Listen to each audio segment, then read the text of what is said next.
जय माता दी दोस्तों, आने वाली सोमवती अमावस के लिए आपको ढेर सारी शुभकामनाएं। भगवान श्री हरि विष्णु आपकी जोड़ी हमेशा सलामत रखें और आप सोमवती का जो व्रत है वो हमेशा करती रहें।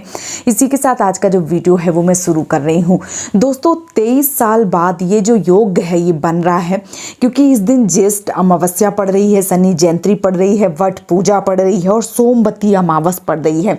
ये जो अमावस है ये साल की सबसे बड़ी अमावस्या है और साल की सबसे आखिरी अमावस्या है, क्योंकि इसके बाद अब कोई भी सोमवती अमावस्या जो है वो नहीं पड़ेगी। ऐसा माना जाता है कि इस दिन पूजा अर्चना का जो महत्व है वो बढ़ जाता है। अगर आप पूजा अर्चना इस दिन करते हैं तो आपको इस फल है वो कई गुना ज़्यादा मिलता है।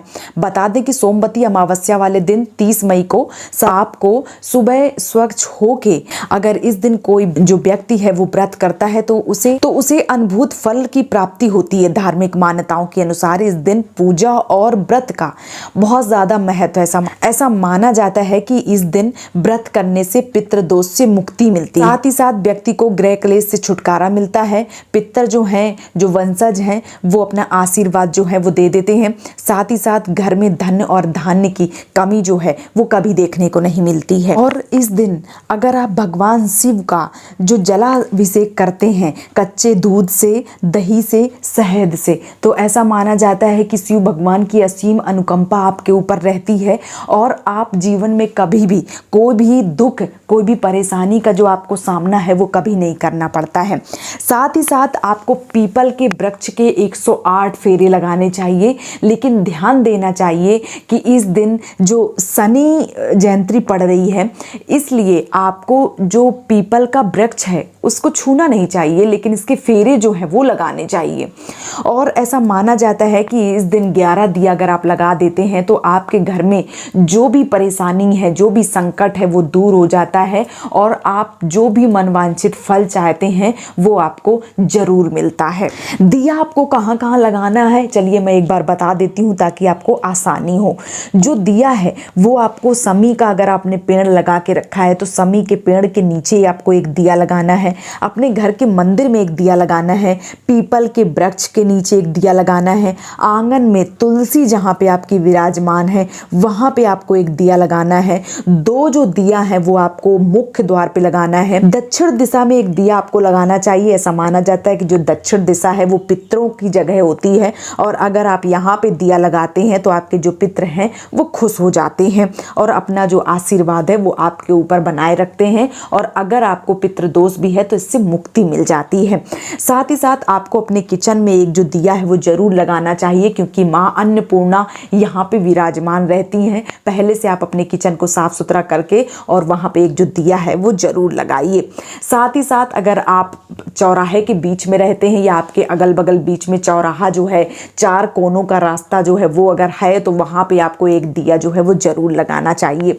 ऐसा माना जाता है कि अगर आपके ऊपर कोई संकट है या आपके ऊपर कोई बुरी शक्ति आपके ऊपर कोई नज़र डाल रही है तो अगर आप चौराहे पे दिया लगाते हैं तो वो भी दूर हो जाती है। साथ ही साथ आपको बहते पानी में कोई भी नदी मिल जाए या कोई भी सरोवर मिल जाए, वहाँ पे अगर आप बहते पानी में दिया जो है वो जलाते हैं तो आपके लिए बहुत ही ज़्यादा उत्तम माना जाता है। और एक जो दिया है वो आपको शनि देव के मंदिर में लगाना है। अगर आप 11 दिया अपने सारी समस्याओं का निदान चाहते हैं, मन वांछित फल पाना चाहते हैं तो आप ये दिए जो हैं वो जरूर लगाइए और अपनी जितनी भी समस्या है वो दूर कर लीजिए। साथ ही साथ आपको इस दिन थोड़ी सी सावधानी बरतने की ज़रूरत पड़ती है। आपको कुछ ऐसे कार्य नहीं करने चाहिए अगर आप इस दिन ऐसे कार्य करते हैं, क्योंकि जितना पूर्ण फल इस दिन मिलता है उतने ही दुष्प्रभाव देखने को मिल जाते हैं अगर आप थोड़ी सी बातों पर अमल जो है वो नहीं करते हैं। आपको क्या करना चाहिए, आपको जिस दिन सोमवती अमावस वाले दिन आपको शमशान घाट नहीं जाना चाहिए। मान्यता ऐसी है कि इस दिन अगर आप यहाँ जाते हैं तो आपके पास नकारात्मक शक्तियाँ जो हैं वो जागृत हो जाती हैं और फिर आप जीवन में परेशानियों का सामना जो है वो करते हैं। इसलिए इस दिन आपको शमशान घाट जाने से बचना चाहिए। साथ ही साथ पीपल का वृक्ष, जैसे मैंने बता दिया कि पीपल के वृक्ष की पूजा करनी है, लेकिन पीपल के वृक्ष को इस दिन भूल के भी ना छुएं। और तीसरा जो है वो ये है कि देर तक तक आपको नहीं सोना है।